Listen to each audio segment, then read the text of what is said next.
Diaz, who's in the room. Why don't we kick it off? Our first presentation is by Ana Paula Aguiar from the Stockholm Resilience Center on widen co-creation processes for target-seeking climate and sustainable development scenarios. Ana Paula, take it away.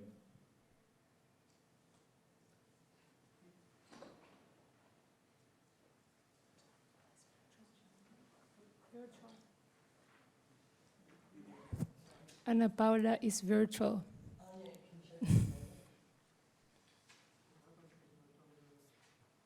Yeah, we can't hear the WODAC room's volume. Can you hear me now? We can hear you. We can't hear the video. Yeah, they are looking for the video.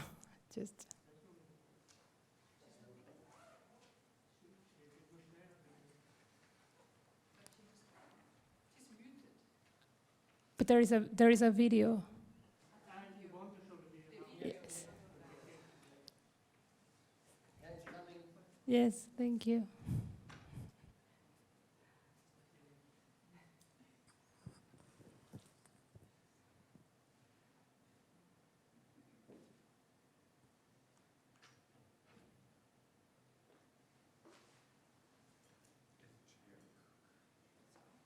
Share it. I mean, you mean that if they see, yeah.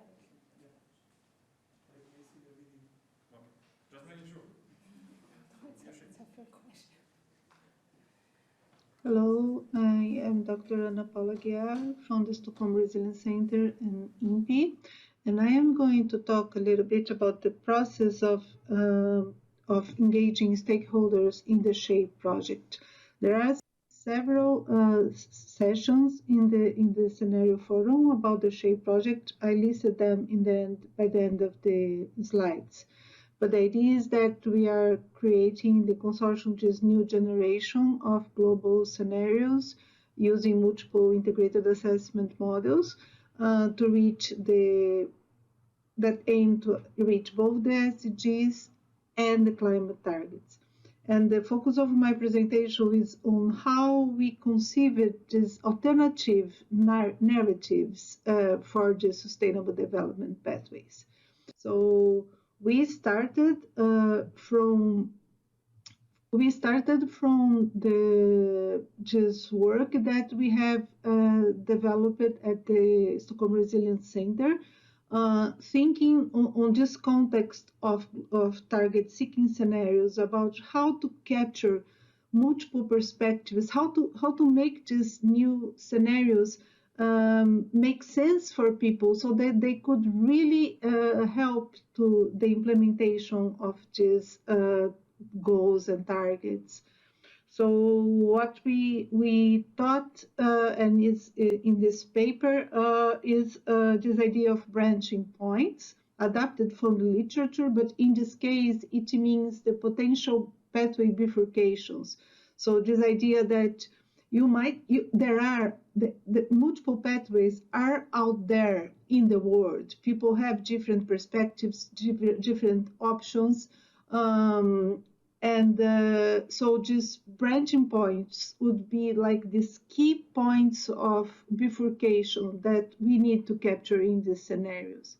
So, and then we would start from that and then build the scenario narratives combining these options of these branching points.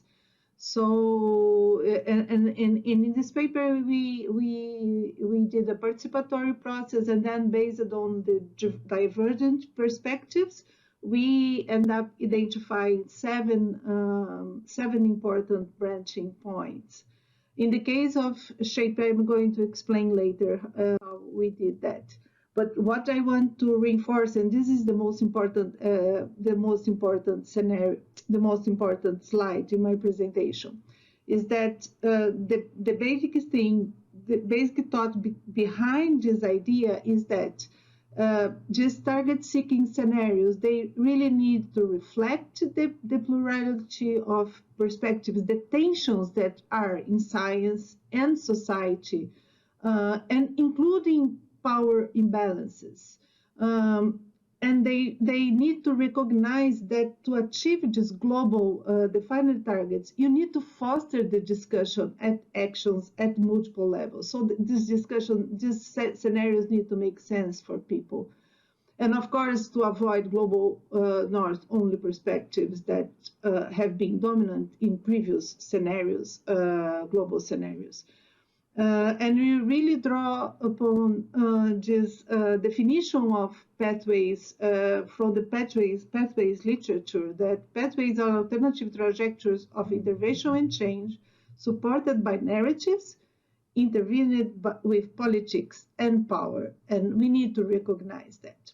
So what we did in the SHAPE project, we adapted this idea of branching points. We haven't really identified the branching points through a participatory process. We started within the consortium. It really helped us to connect internally, and we defined 11 dimensions that would be just branching points. And then we identify a first set of branching options, and then we had a long process of stakeholder engagement, where in the first workshop we had and then there was this about the pandemics, and we had to adapt the whole process to the virtual world, what was a gain in certain aspects. But then in the first workshop, we discussed it with stakeholders that we selected, tried to engage people from all over the world, but people working in global organizations, from civil society, from government, from business, from academics, and we discussed it with them, just mainly just branching options, and how they would be combined into narratives, what would make sense or not. Based on that, we end up refining just the whole framework, and we defined like 5 narratives. Here we just have 3, the main ones. And then we quantify the main assumptions behind them, based on what was defined in these dimensions and their options. And then they were quantified by just 3 integrated assessment models: image, remind, and message. And then we had, very recently, we had a second workshop with stakeholders. Then we really we broke the discussion into regional groups. We had a group for Africa, one for Latin America, one for North America, one for Europe, and one for Asia. And then we present the assumptions behind the scenarios, and we asked them, and we discussed with them, what would make sense? Do they make sense for you? What type of discussion do they bring? And it was very interesting, the result. Yes. And then the idea is that now people, the modelers are refining, running the models again. And the idea is that by the middle of next year, we are going to have this the final outcome of the model runs, and how do they relate to the several SDGs. Yes, and then as a conclusion, I think that, of course, there are many challenges in the process of this wide engagement of stakeholders in for global scenarios, but I think that it's possible. I think that we have to use this opportunity, and now we have all this literacy on virtual meetings to avoid these global north dominant perspectives. I think that identifying the branching points themselves are really the key to the success of this of the process. But and ideally, it could be done through a participatory process also. We didn't do that in the SHAPE project, but I think that it's ideal. But even with the branching points that we have, the results that we have in the SHAPE project, I have been taking these alternative narratives and branches to projects at other scales, in particularly this Nexus project, and it's been super interesting to see then how the branching options and the alternative narratives that are there locally, how they relate or not relate to this global narrative. So more to come. Thank you very much.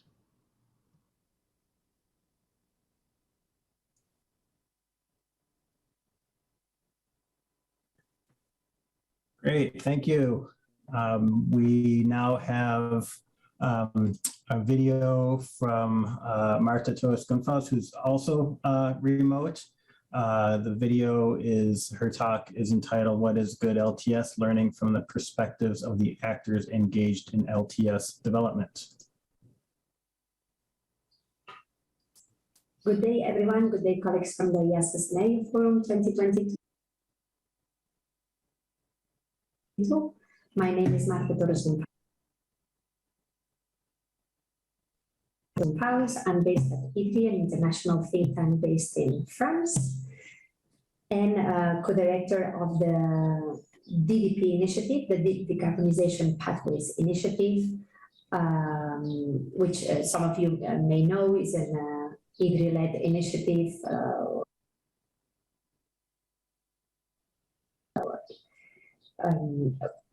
that hosts basically a network of in-country national researchers and some international partners working together to understand better how national economies and societies can transform to 2050 to meet both the climate and the development goals. What I'm going to present today is a snapshot of a research piece that we did in cooperation with the Inter-American Development Bank, the IADB, and was particularly led by my colleague Paulina Carfucoy and supported by IDB colleagues Andreas Fazekas and Adrian Foch-Schild. What we had in mind with the research piece was to understand from an actor's perspective what was the value of the processes of developing long-term strategies.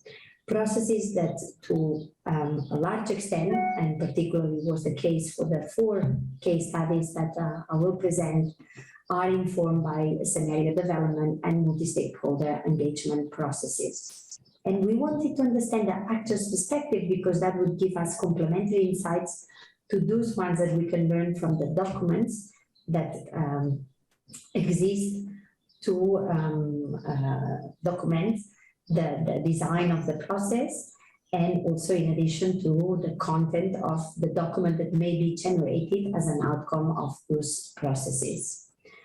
Also, we were very interested in doing this because we understood that the buy-in, domestic buy-in of those strategies would depend very much on what the actors that could experience that process, that were part of that process, that were in the kitchen cooking that document, how they felt about it, whether they, what was their perspective and the perspective on the usefulness of this process. And to us that because the domestic buy-in is a necessary condition for LTSs to be able to translate into action, it was so decided to interview all these actors.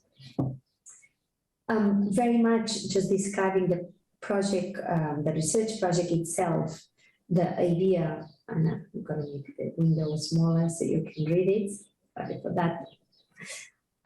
It was describing the process. So we were not interested in describing the content of the strategy or the content of the discussions that took place, but describing how the process worked. And doing this from the perspective of the agents, as we said.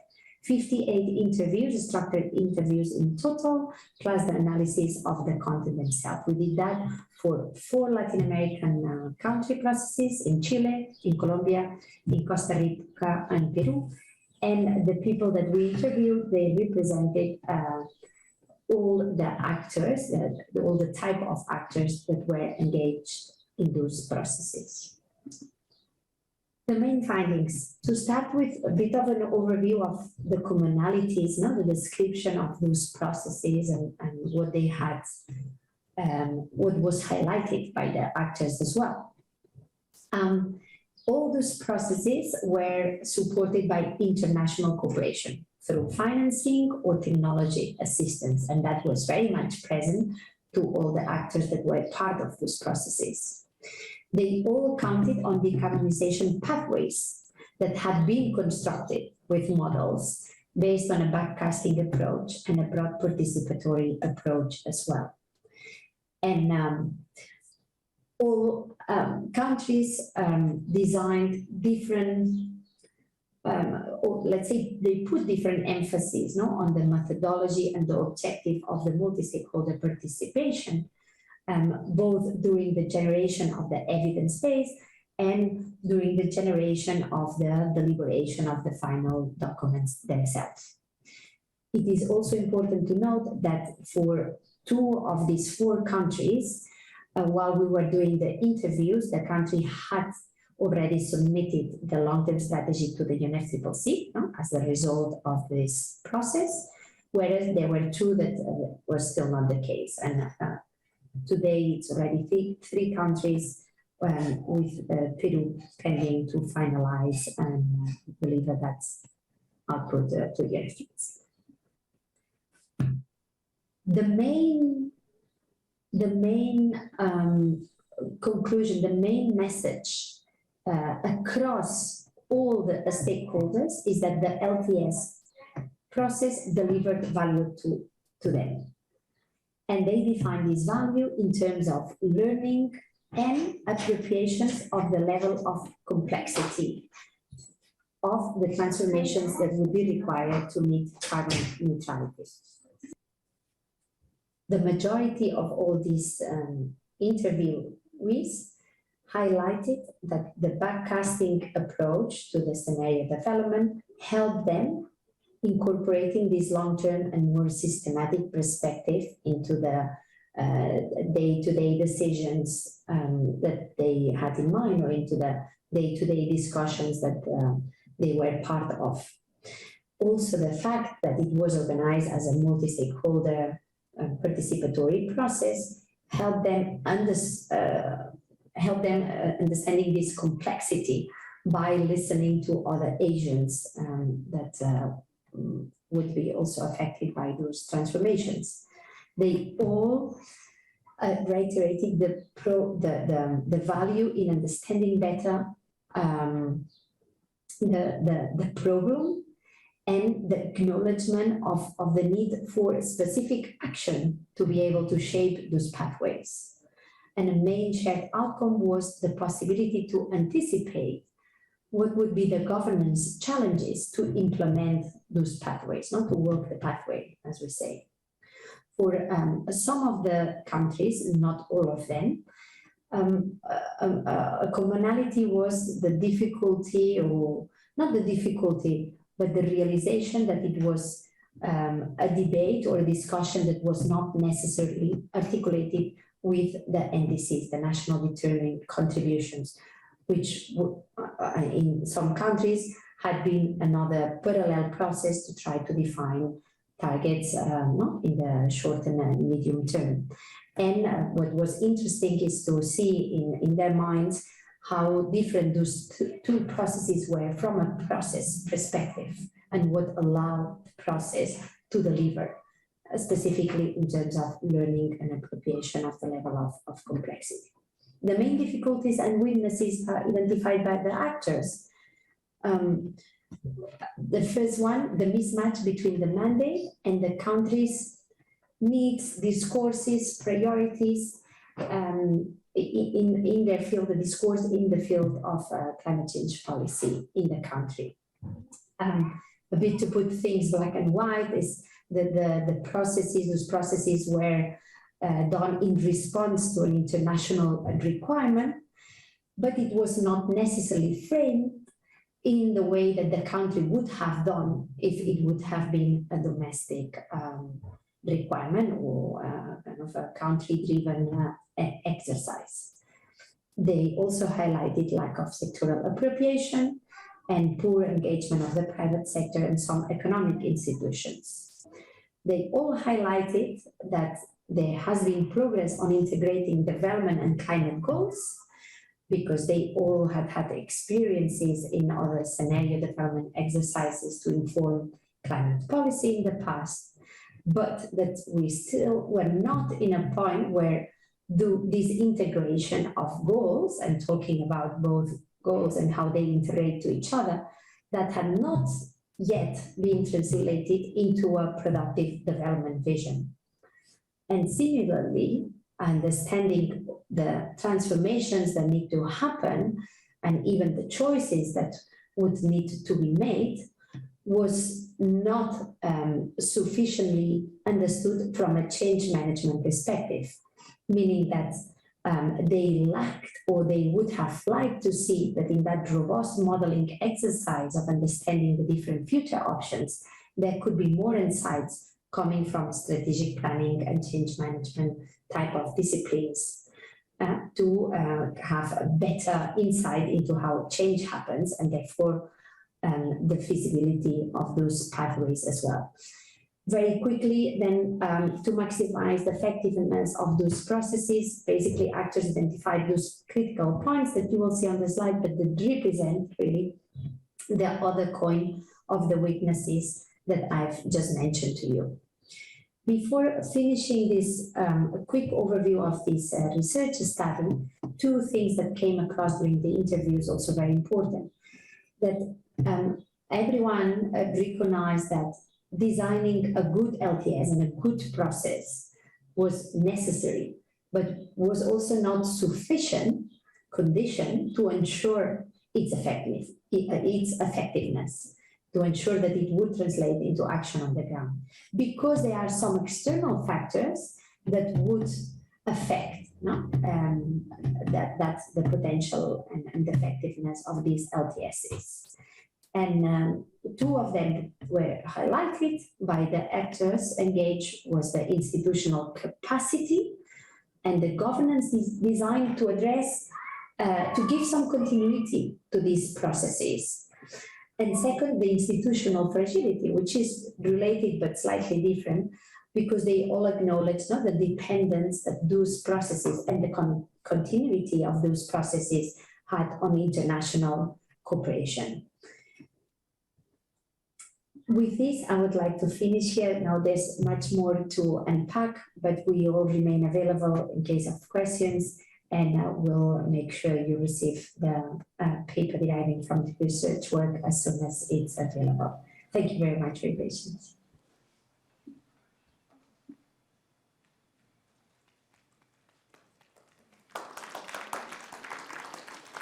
Great. So we've had two remote presentations of the videos that are available on the web from Ana Paula and Marta. It looks like there's somebody with a question already. Is that true? Or were you just handing around the microphone? We got a question. Sure. Thank you. I'm Taran Fehn from Statistics Norway. These were very interesting projects that had much in common, which makes it interesting to compare a little bit. As I understand, it seems that it was relatively feasible to get to know the impact of having the stakeholders included in the project of Marta's. You could see that they had inputs to their organizational or the organization of the strategies, and also affecting maybe the NDCs. When it comes to Anna's, I have a question whether how to follow up the impact of having these stakeholders included. How can we follow the process and see if it actually has an impact?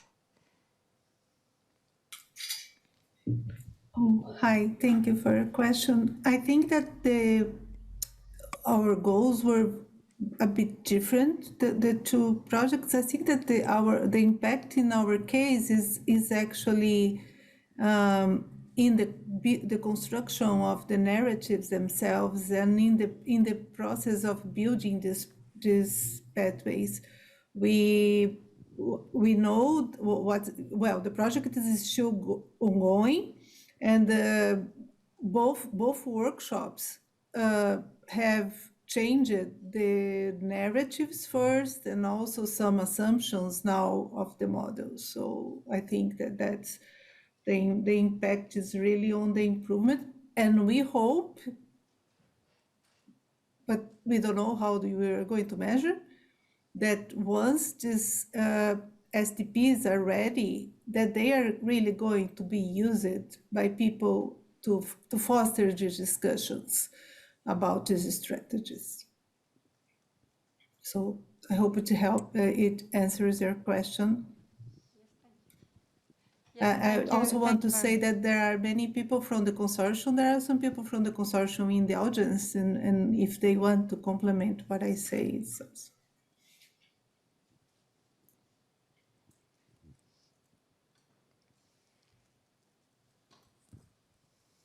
Any other questions?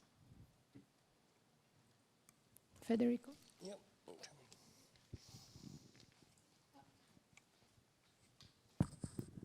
Hi, I'm Federico from Argentina, and I have to admit that it's the first time I hear the concept of branching point in a scenario, and I really like the idea, but can you give me an example of one of those branching points that appeared in your exercise or in your project?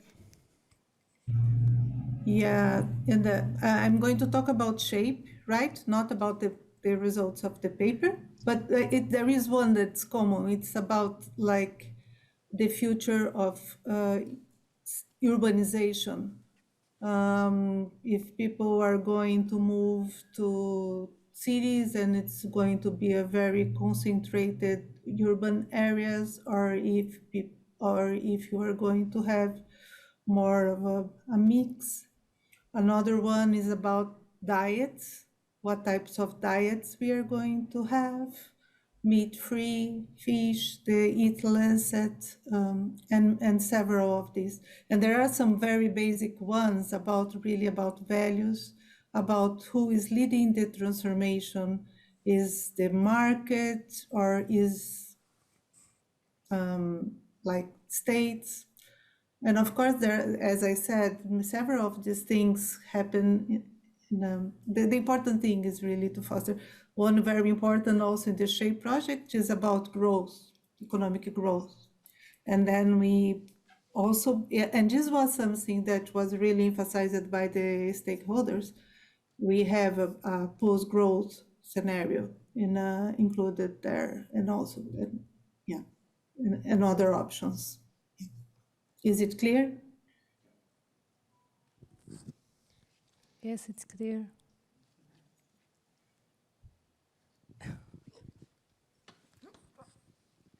Hello, Jan from EASA. Primarily to Anna, because you introduced this, but I guess both of you can address this. So you had these nice 3 rules, the reflect, recognize, avoid.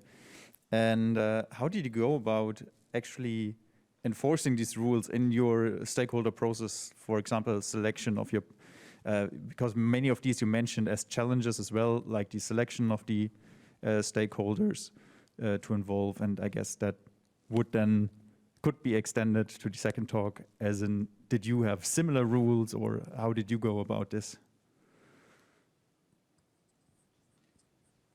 Marta, do you want to answer first?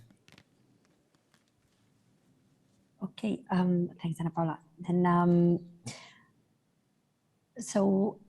okay, what I've presented was the political process that was using some analytical model work that had been done. But in those 4 cases that we analyzed, the governance of the process was basically the government was on the driving seat, and they would be the ones that did the selection of the stakeholders. And that was done then with the rules of representativity, so making sure that all the different actors of society being, we would have sectoral actors, but then trade unions, civil society, et cetera, but was to have a representative sample of the society, of those that would need to be involved in a decision making, and where the government would like to have a bit of their validation and their support for that decision. When we've done those processes, just let's say for the construction of the evidence base, and we've had let's say to come up ourselves on the methodology for selecting the stakeholders. I think there have been 2 main, across the countries, I can think of 2 main considerations. One was the level of granularity and detail that one wanted to organize around different deep dives, be a sectoral deep dive or subsystem deep dives, and therefore then the necessity to really make sure that there would be people that could attend on those parts of the discussion that may happen in breakout groups. It's something very practical, but sometimes in a smaller countries, you might have experts from specific, I don't know, NGOs, but then they have 1 or 2 people that usually cover all the sectors. So it was not fair just to invite them and then have this sectoral approach to the construction of the scenarios, because we would lack some of their views. So the sectoral granularity and how the process design would be structured, that was one consideration. The second is whether we invited people for the interest that they are holding or because of their expertise.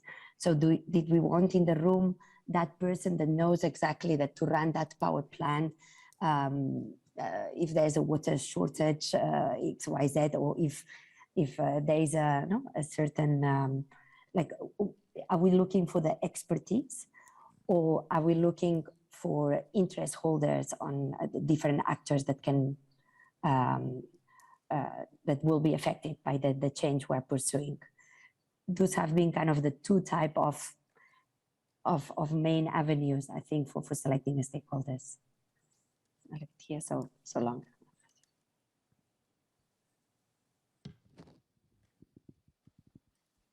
Yeah, and I could maybe just complement that in our case, we of course, many similarities on having all the sectors, but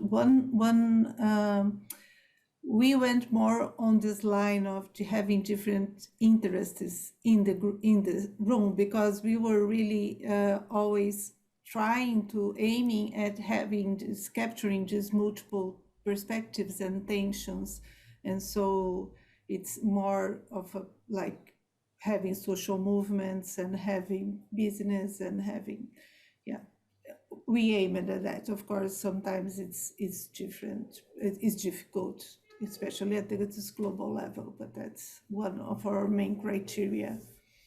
And then we did that by, like, we started with a list of our contacts and through the literature and kind of snowballing and trying to fill all the categories.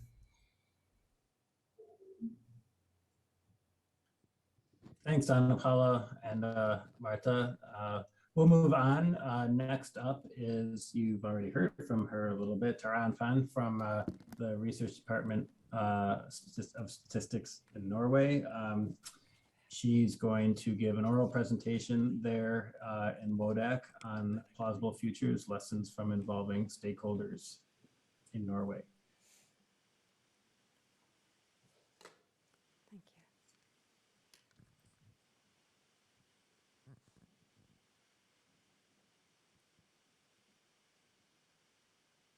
Thank you. Yes, so I'm gonna report from a project called Plausible Futures. I'll take off my mask. And emphasize the lessons from involving the stakeholders. The Plausible Futures project is a scenario process with 3 phases. In phase 1, we build narratives for how the world might develop towards mid-century, and which will then form the premises for Norwegian climate policies. And in phase 2, we quantify the scenarios to make alternative long-term projections for the Norwegian economy and emissions, given business as usual. And then in phase 3, we study different climate policies and their robustness by introducing them into the quantified projections. And in phase 1, we organized this by a workshop with 18 participants and an experienced facilitator.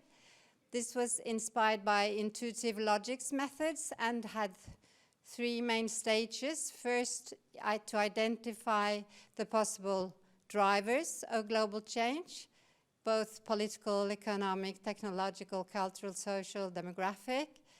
And then we identified about 60 different, which we grouped and then picked the significant and ended up with 11 driving forces.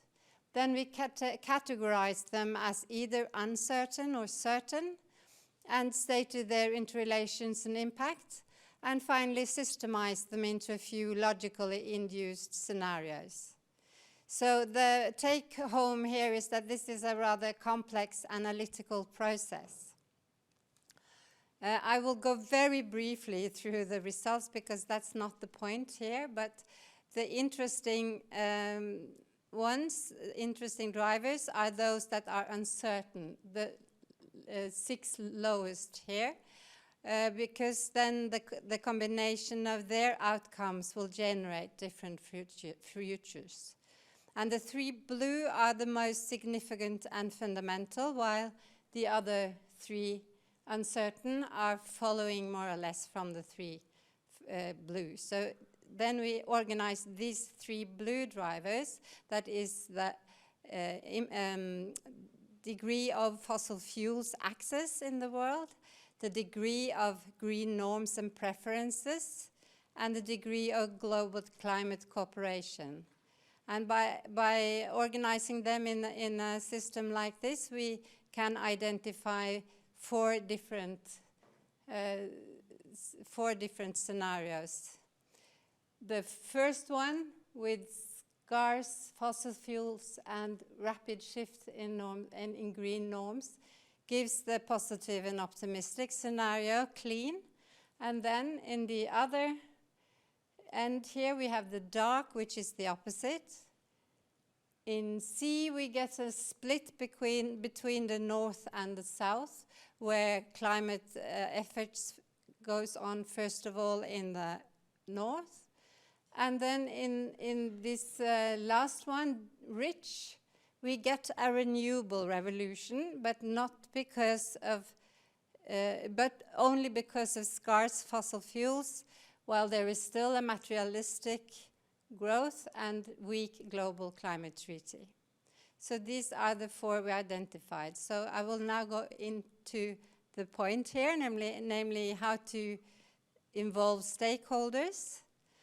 And the first challenge then was to select the workshop participants. And we ended up with a few guidelines for doing so.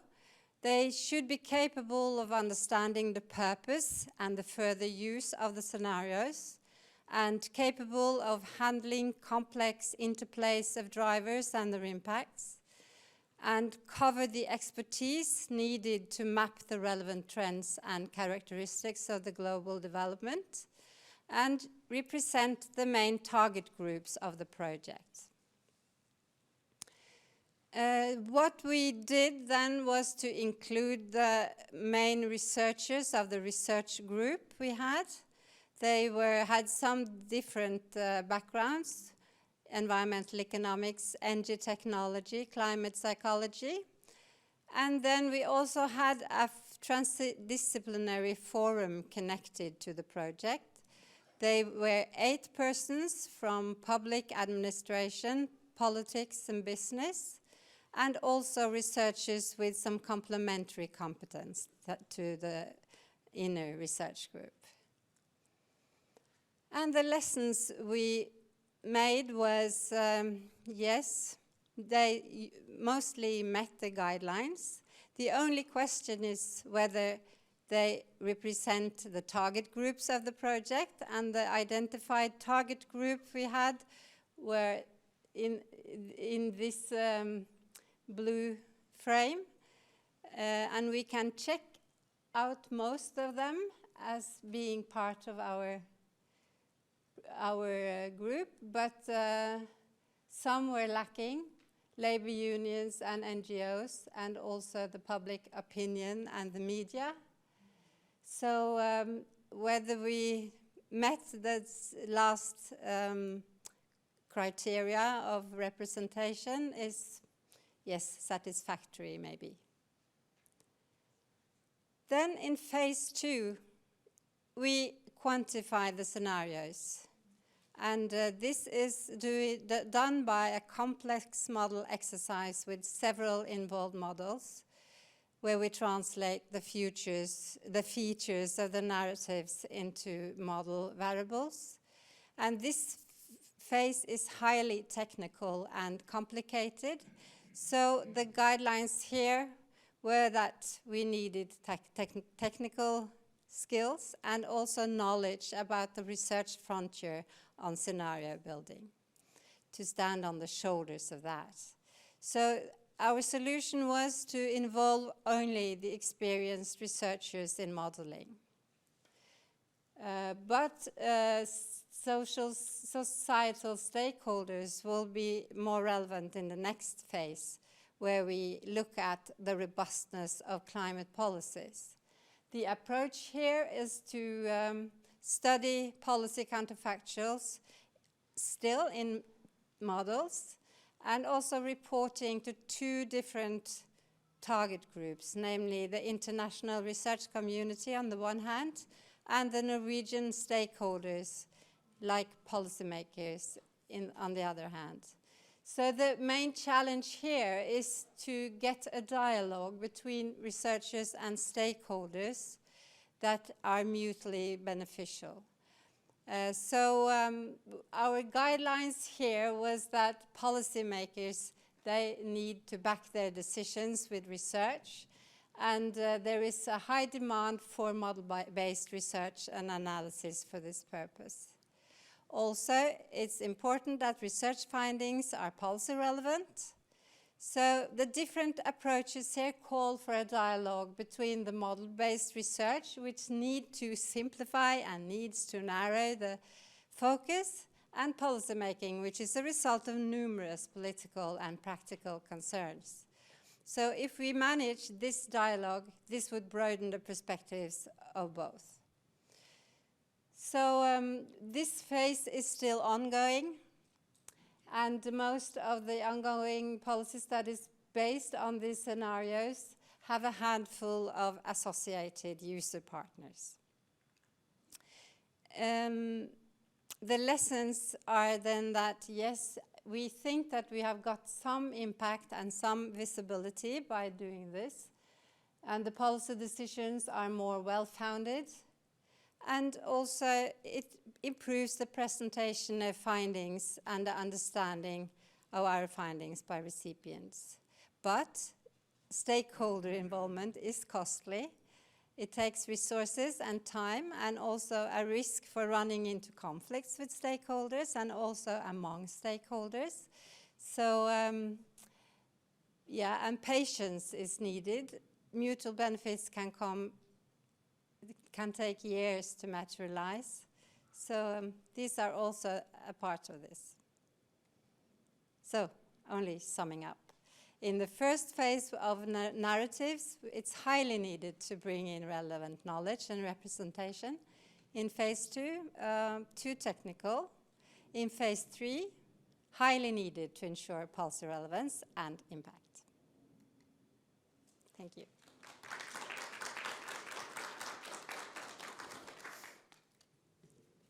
Great, thank you, Taryn. We will move along to Alison Smith from the University of Oxford. She has a video on her with her presentation. She's also remote here. Stakeholder, the title of her talk is Stakeholder Engagement in the UK, Developing Sustainable Food and Land Use Pathways Using the FABLE Model.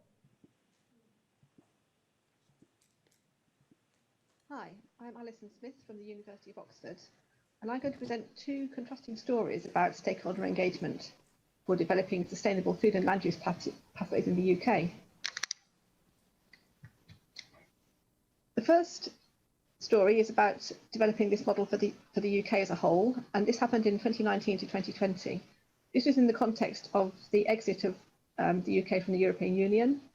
So policymakers needed to establish new food and land use policies to meet UK targets for net zero by 2050, to reverse biodiversity loss by 2030, and to tackle our obesity crisis. So we used the FABLE model to test different policy scenarios and explore alternative pathways to sustainability. The FABLE model is developed by the FABLE Consortium, led by EASA, and this includes 20 countries that each develop their own national sustainable pathways. These are then combined with 6 rest of the world regions to balance imports and exports globally. And then finally, we check to see whether the combined pathways of all these countries can meet the global targets for food security, biodiversity and climate. So I'm going to give a quick overview of the FABLE model. It includes 76 products, food products. It operates over 5-year time steps from 2000 to 2050, and it's demand driven.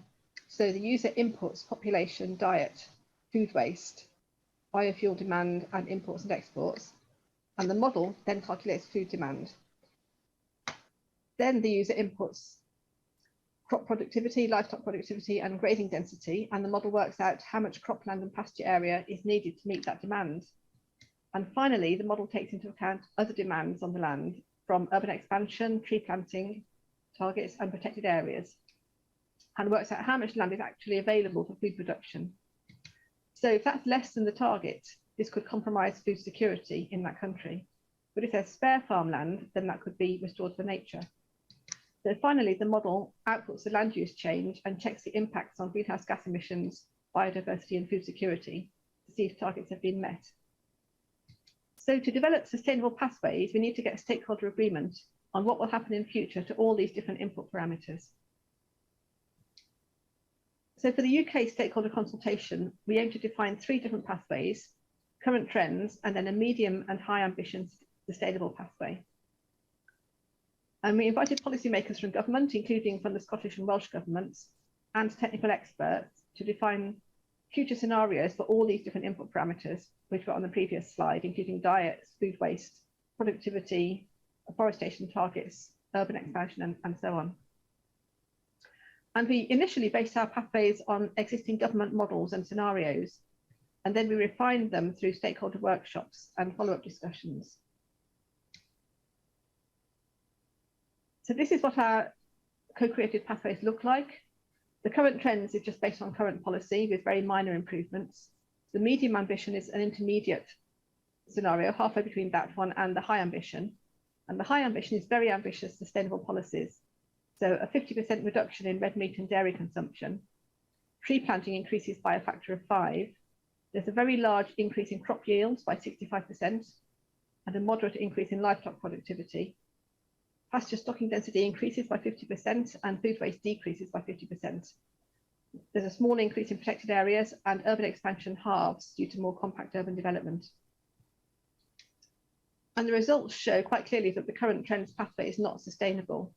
The population increase drives expansion of the cropland, which is in yellow here, and the pasture land in bright green. Forest is protected, but what happens is that all unprotected non-forest land is lost.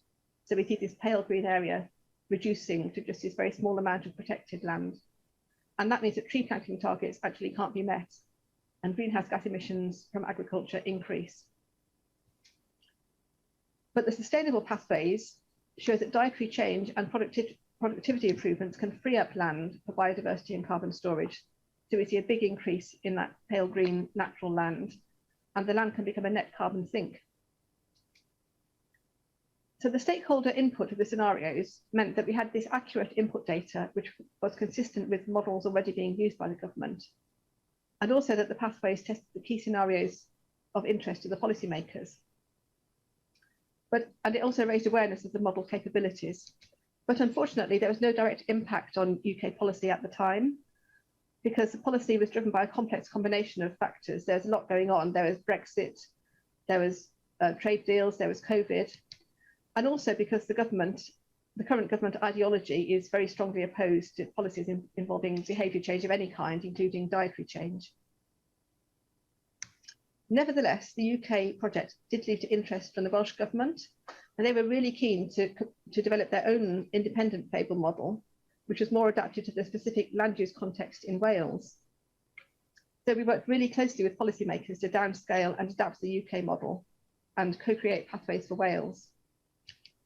So in Wales, it's 9% of the UK area, but it's only got 5% of the population.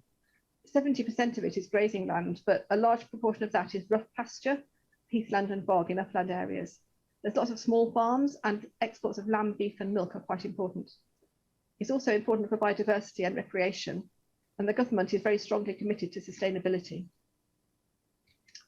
So we adapted the model for Wales by, first of all, splitting the single pasture category into two categories. So extensive grassland, which is rough grazing, and then intensive grassland. We split forest also into semi-natural forest, which has greater biodiversity value, and plantation forest. And we included a model of peatland restoration. And the pathways we co-created with the Welsh Government, we had a no change pathway and then a slight improvement on current trends. And then we had a land sparing pathway, which is broadly the same as the UK high ambition policy scenario.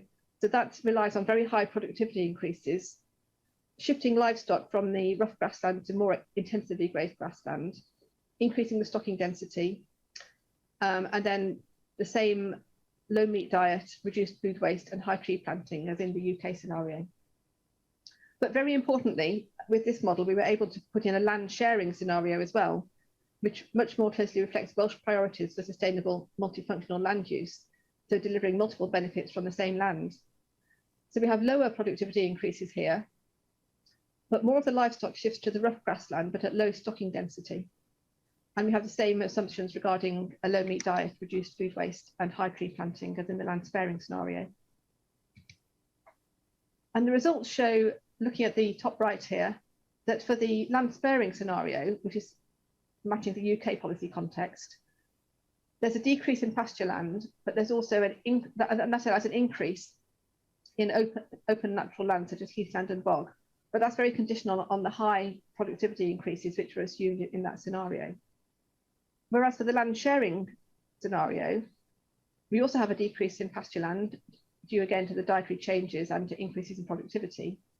But that translates into an increase in the lightly grazed, extensive species-rich rough grassland, which also has high biodiversity value. So actually, both of these scenarios deliver similar biodiversity and carbon benefits. And the Welsh Government was very pleased with the modelling exercise. They felt it really much better reflected the Welsh circumstances and policy priorities compared to the UK model. So it allowed the Welsh Government to test their own land sharing scenarios beyond the standard UK government land sparing scenarios.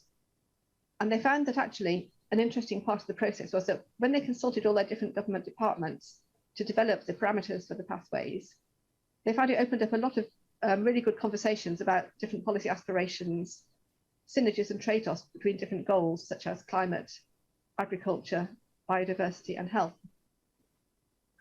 And we found that the co-creation of the pathways and the really close engagement while we are adapting them and parameterizing the model meant that the policymakers really understood the outputs and limitations of the model very thoroughly. And because we're answering specific policy questions that had an urgent need for evidence, the outputs had a direct impact on policy making. So in the Net Zero Wales carbon budget, it's only on one page, page 22 out of 250, but it does state that they're going to integrate their approach to climate and health. So really recognising those synergies. And over the next 20 years, they state the ambition to shift the population's diet towards the Eat Well diet, which is the one that we used in our model, with an increase in fruit and vegetables and a decrease in red and processed meats and dairy products. And actually, in a country like Wales, where livestock farming is such an important part of the socioeconomic landscape, this is very significant.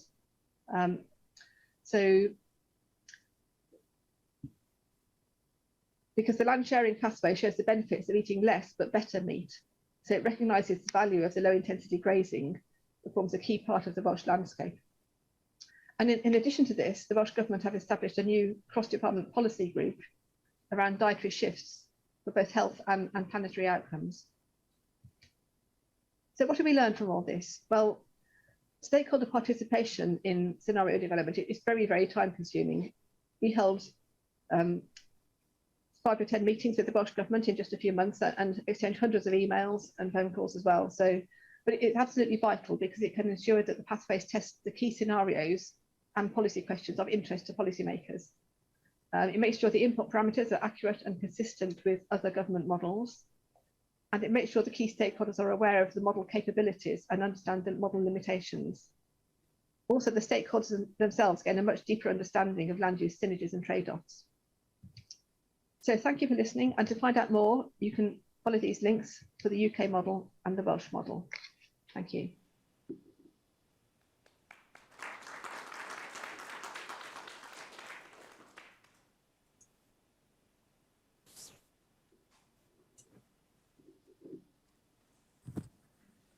Great, thank you, virtual Allison.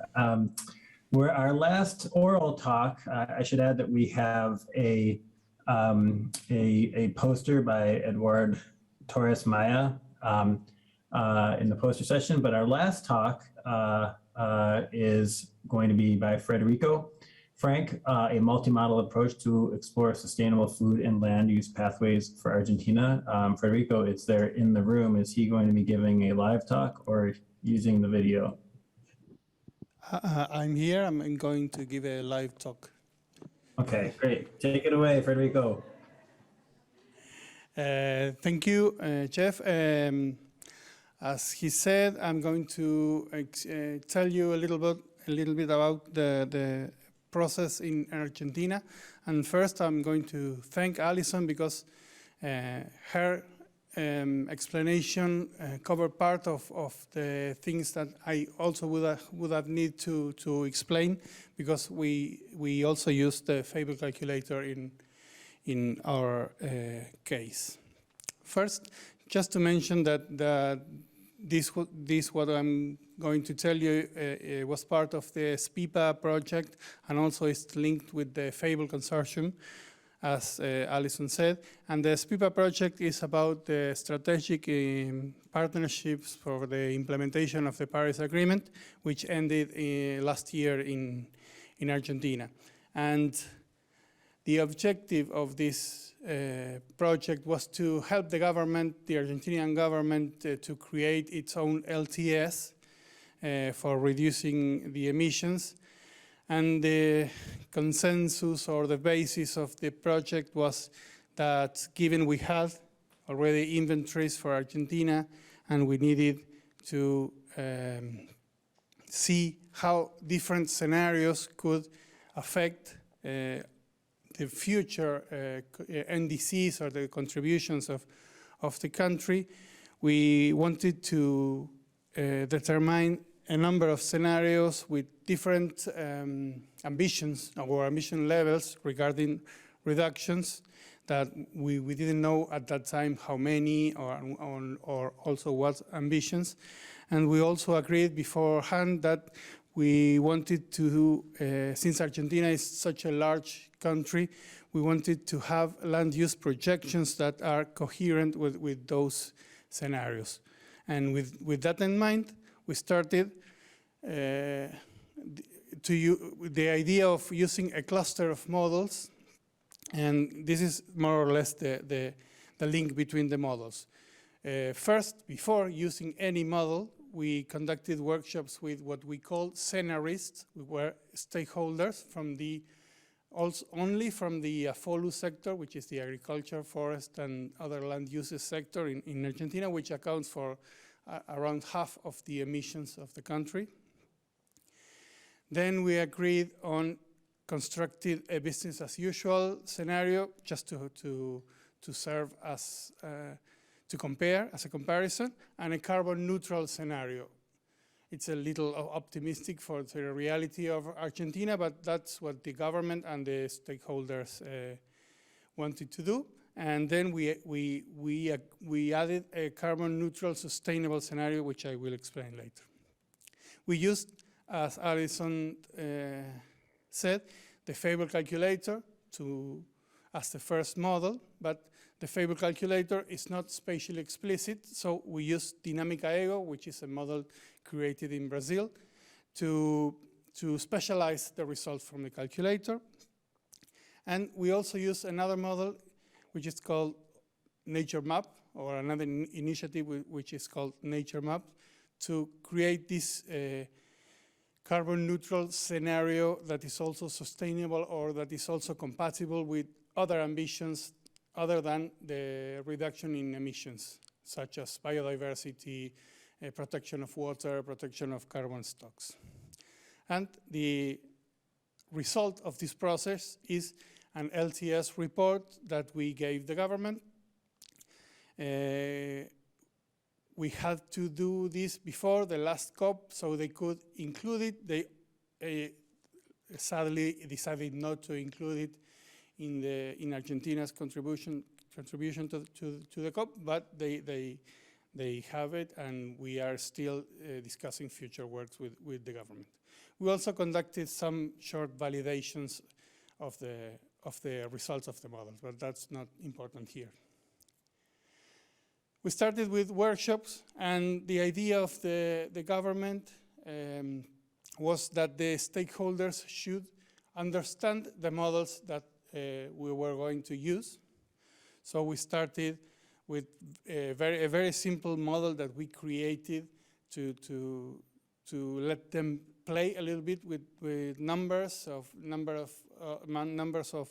production or hectares of different crops, etc., and estimated emissions of such scenarios.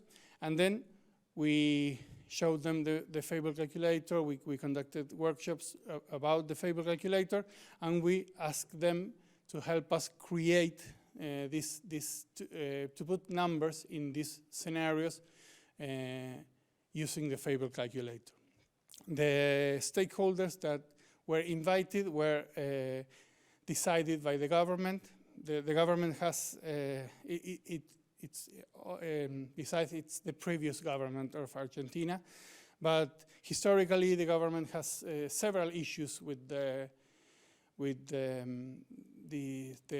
rural sector because of taxes and all the problems that may arise between them in the past. So they decided that some stakeholders were going to participate and some others not, but typically in Argentina.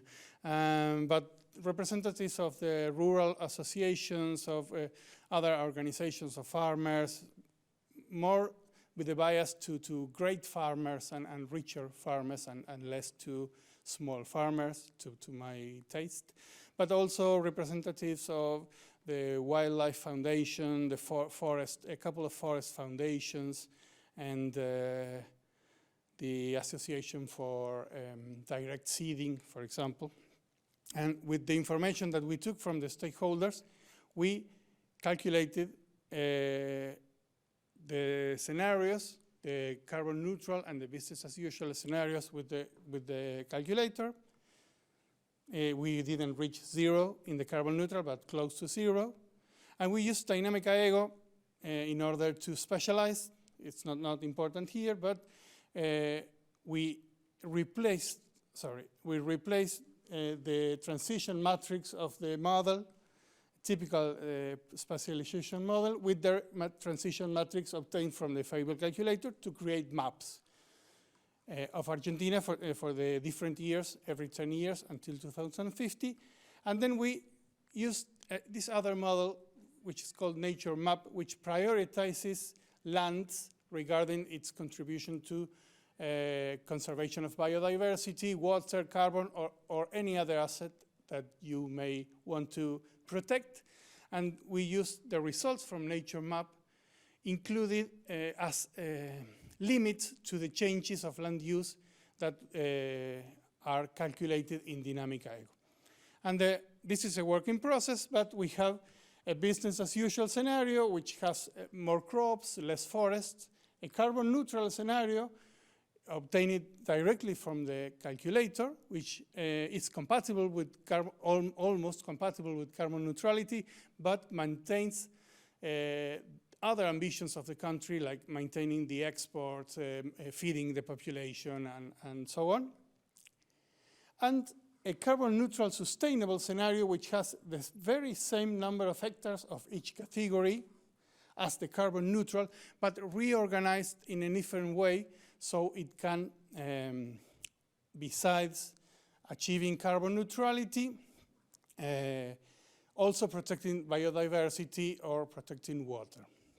The maps are not final, but what we wanted to show to the stakeholders is like the way of combining the models and putting numbers and creating maps for the scenarios. And so just this is to finish. This is like a summary of the linkage between the models. And what is missing, this was converted into a series of policy briefs that we gave the government. And the links between the models were all carried out, except for using the nature map and dynamic IGO as limits to the Fable calculator.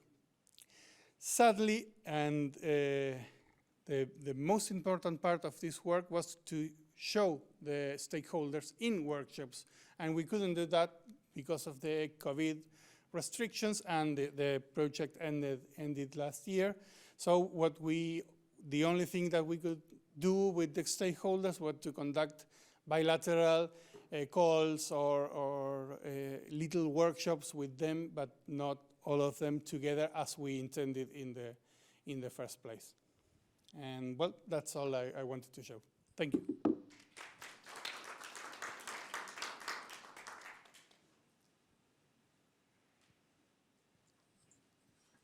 Great, thank you, everybody.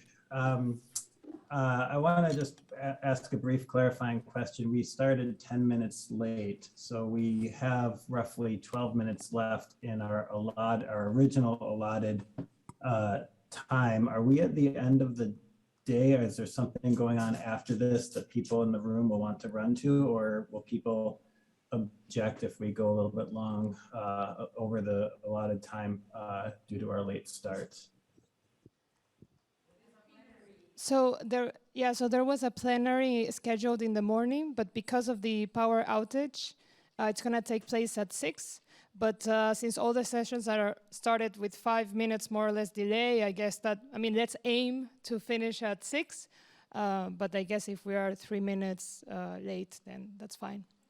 But yeah, people have to go to another session just after. Okay, okay, sounds good. This has been a great series of talks with a lot of emphasis, as you know, desired through the title of and goals for this workshop session on the processes of involving stakeholders. One of the things that has come out is we've had a fair amount of the presentations have been about incorporating stakeholders or external stakeholders, and perhaps when not to incorporate the stakeholders, as I believe Taran mentioned, with going back and parameterizing the scenarios and then running them. One question that I have in thinking about across all of the 5 presentations is I think there's been an emphasis on the external stakeholders as opposed to the internal stakeholders, the project team, the modeling team, and so on. Were there, to what extent did the research team, the project team, modeling teams buy into the deliberate stakeholder engagement and scenario development processes, and what can we learn from that buy-in or the lack thereof? I'll let people chime in if they want, rather than calling on people, I'll let people chime in. Who wants to go first? Tara.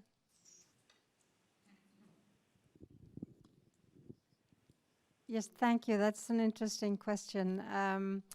I would say that the Norwegian research community has adapted to take more stakeholders into their projects rather slowly, but there has been pressure from the Research Council of Norway and also the EU projects for doing this. And I think now that several years has passed, we have good experience with it, but there was reluctance in the start. Great, thanks. We have hands up from Anna Paula and Marta online. Anna Paula. Yes, I think that in the SHAPE consortium, it was, I think that it was one of the conclusions of the process that it was very important for the team itself. The stakeholder engagement became quite an important part of the project, and it acted as how do I say that? I don't know. It really make us facilitate communication internally, and people really bought, and the modelers were always part of the workshops, part of the group discussions, and I'm not sure if Bjorn is still there in the audience, but he maybe could complement there, but I think that it was, yeah, it was very good for the modelers too. Great, thanks, Anna Paula. Marta? Yes, I also agree with my colleagues. For us, and I think I've seen over the last 10 years that indeed there has been an evolution, and at the beginning there was quite a lot of resistance. I would say, like, even it does require for us as a researchers to have kind of a change of mindset, you know, in a way you expose, open, no, criticize all the time, and brought issues into consideration that sometimes, you know, challenge kind of the scientific robustness that our frameworks, no, or methods would have had. So that was definitely the place. But I think, I mean, in our community, in the DDP, we've now integrated stakeholder engagement as part of the scenario development. Of course, with different modalities, so it's still across countries, it changes, and it also depends very much on the culture and kind of the acceptability of the researchers themselves. And maybe what I found interesting is that for some, they've actually tried to even bring people, no, as part of the research team that is in charge of this, so kind of a specialization, no, of having the process lead and the research lead, and then kind of not splitting responsibilities, because but at least yeah, assigning different responsibilities in order to then manage it better. Great, thanks, Marta. Anybody else in the room that would like to engage with that question? Yes, hi. My name is Geronimo Gassman. I'm from the Global Climate Forum, and I mean, I have a question for Alison and maybe also for the Argentinian case study. I mean, very impressive work, and it seems that you have managed to kind of, yeah, interest policymakers actually in kind of, yeah, your work and scenario development in particular. But I was just wondering which type of policymaker actually. I mean, did you kind of find to include the bureaucrats more, or actually really the politicians? Because I think there's a huge difference here. And maybe you can also both kind of, give me a bit more thoughts about kind of what barriers there are for policy uptake, particularly with this kind of stakeholders, so policymakers as stakeholders. Thanks. Okay, shall I go first then? Yeah, so we were liaising with the civil servants, basically, so the people working in the climate change department, in the agriculture department. And then what they would do is they would then liaise with their colleagues in the other departments. So they'd talk to the people in health, to the people in biodiversity departments and so on. And then they would go to their politicians, so to the elected council members. So it was kind of like a chain process, and we never spoke directly to the politicians ourselves, but that's probably a good thing because, you know, we're scientists. The civil servants are really, really highly experienced in how to talk to their elected members. So it's much better that we leave that kind of thing to them. So they acted as the intermediaries in a way, but we were basically responding to the questions they asked, which they knew is what the politicians wanted to know. So that's how it worked with us, and it worked very effectively in the case of Wales. Probably because it was like pushing at an open door, really. They have a very strong sustainability ethos, and they really wanted to address these urgent questions, which was not necessarily the case for the UK government. Federico, just before you go, I just wanted to let you know that the plenary is going to start at 6:15, so we have a little bit more time to discussion. Yeah, thank you for the question also, because I should have mentioned that in the case of Argentina, they were not bureaucrats, they were like second-line policy, not policy makers also from the executive government, not the Ministry of Environment, the Ministry of Agriculture, but the persons below, the direct below, which are a little more technical than just political. Their positions are political, but they are all most of the times they have degrees related to the fields most of the time. And what I forgot to mention that in our case, the participation of the stakeholders was at the beginning and at the end, and not so much at the middle as we expected because of the pandemic, but also because there was a government change right before the start of the pandemic, and all the people that worked with us were removed, of course, from their positions because it was a radical government change, and that would have been also a big problem. We would have to start again with them, and and I finish with this. The stakeholders at the beginning participated in the selection of the models, because at that time we were going to use Globiome for that, for the modeling, and well, then we abandoned Globiome, but first we stopped using it because the stakeholders and the government members thought that it would be very difficult for all of them to understand such a complicated model. So that's one of the reasons we abandoned Globiome.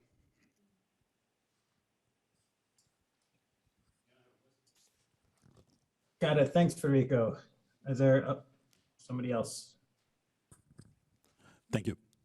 My question is for you regarding Argentina. Congratulations for the work. I think it's fantastic. And my question is regarding what you said about the stakeholder selection. And then what I'm going to say is, like, for you to please, if you can speculate about that, because of course it's not related to the work, but you said that there were some group of people that were kind of not invited for the selection process. And my question will be, what would be the scenario that those guys would like to see? And what would be the consequences of that if implemented in Argentina? Thank you. Well, I think I said that the selected stakeholders for this SPIPA project were more like related to the big farms, the richer farmers, and the persons who export soybean traditionally, and not the small farmers or the 2/3 of Argentina are actually marginal for agriculture. So we have cows, we have sheep, goats, and all those. There are a lot of representatives of those farmers, and I think that the scenarios supported or enforced by those stakeholders would have been like with a more emphasis in food distribution than in, for example, food exports or food production in total. And that would have been great, but also a problem because the models not always have this in their functioning. No? They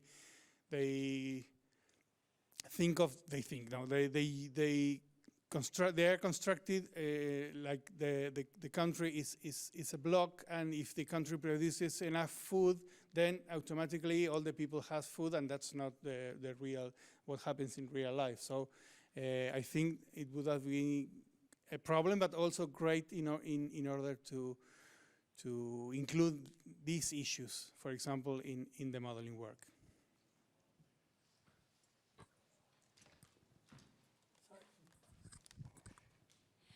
Thanks. Laura Pereira from GCI Advits. Just to follow up on that, actually, because I think it's a really fascinating question around modeling and stakeholder engagement, is if you had been in that situation, would you have chosen different models? Like, how would you have actually tweaked that to take it into account? Would it have been possible? Because I think that's exactly a lot of the challenges we face, is that the models that we use aren't actually designed to represent these viewpoints, right?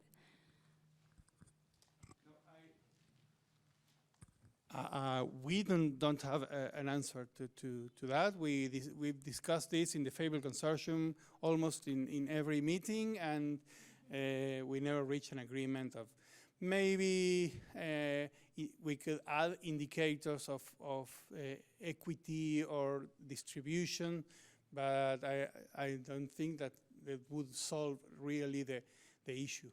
But it's something that we always discuss, and it's something to do in the future.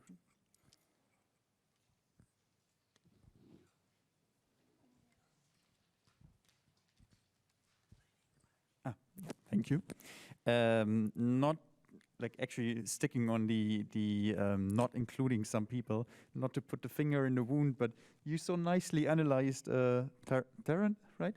You nicely analyzed which groups you should have had, but then didn't have. Why is that? If you even analyzed who you wanted to have, why didn't you? Actually, that was a case of time constraints, yeah.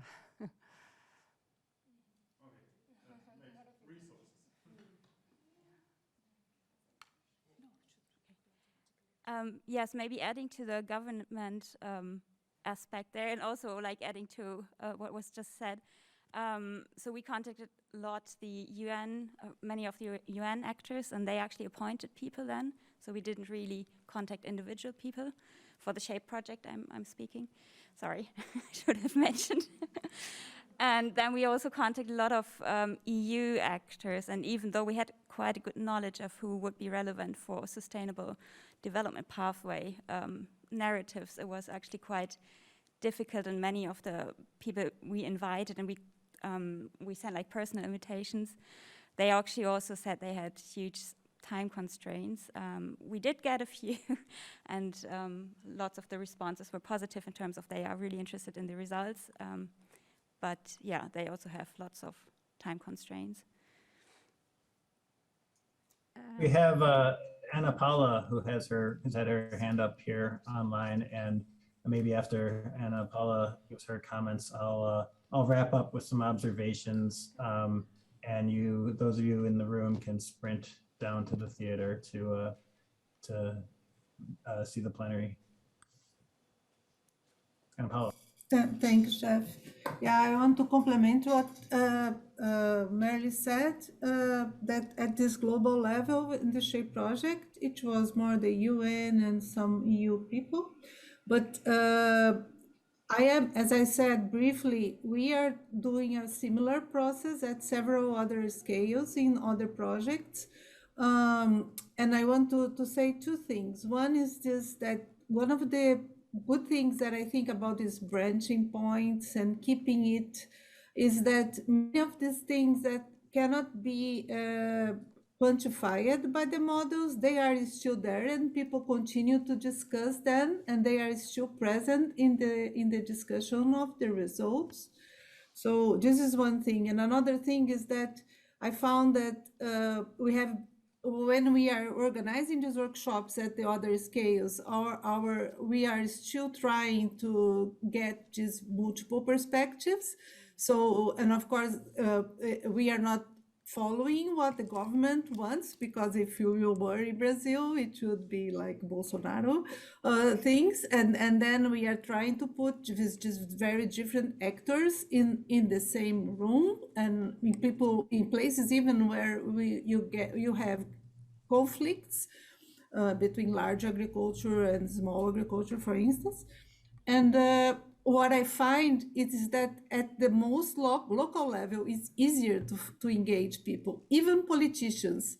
So at the local level, we managed to have people from the government, like legislators, and even people that are kind of enemies. People want more to be part, they want more to contribute to this, because they feel that they might have a voice and that this voice is going to be taken to other levels.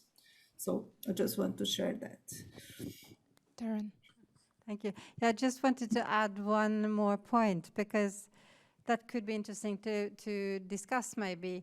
Many projects or scenarios have the target group of the general public, or getting or publishing some mass media articles or things like that.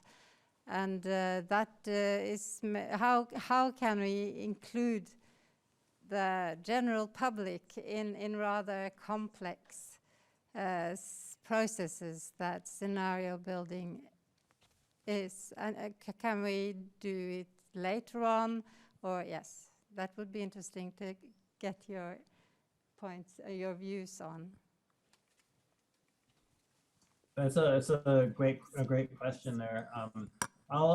Since we're running out of time and people are eager to get to the plenary, I'll sort of wrap up with a few observations. It seems as though there's a few ways in which stakeholders can and have been incorporated into the scenario development and modeling processes through these presentations. One is we're in a very iterative way where sort of bring them in, talk to them, work with them to develop initial conceptions and parameterizations perhaps. And then the team goes back, does their work, goes back to the stakeholders and basically says, what do you think? Are we on track? Goes back and does some work with more feedback, comes back and says, okay, more intermediate results, in the very iterative process. Other approaches have been to incorporate, to use a deliberate dialogue to help create the scenarios and the models, which are then used later. And then another component could be as a way to report back to people, to stakeholders, whether government officials or not. And there's this notion that there are three criteria for work like this to have an impact. One is that it needs to be salient, and it seemed as though in Alison's talk, the UK government failed the salience test, but the Welsh government passed it. It was salient to them, and they wanted more work, whereas the UK it wasn't within their what they were eager to handle it at that point in time. The second criteria is that the processes need to be legitimate. And so incorporating or not in various ways, different stakeholders from different groups,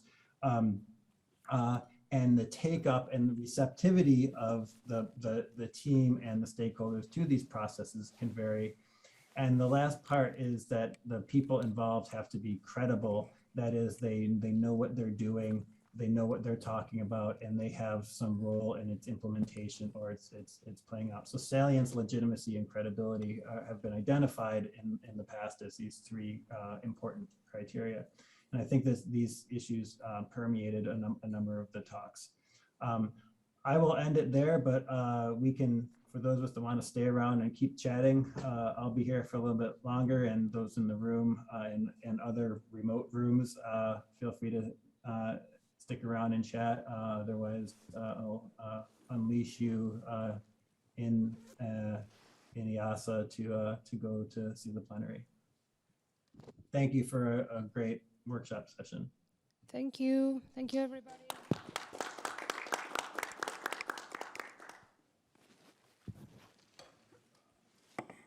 Bye-bye. Thank you. Thank you very much.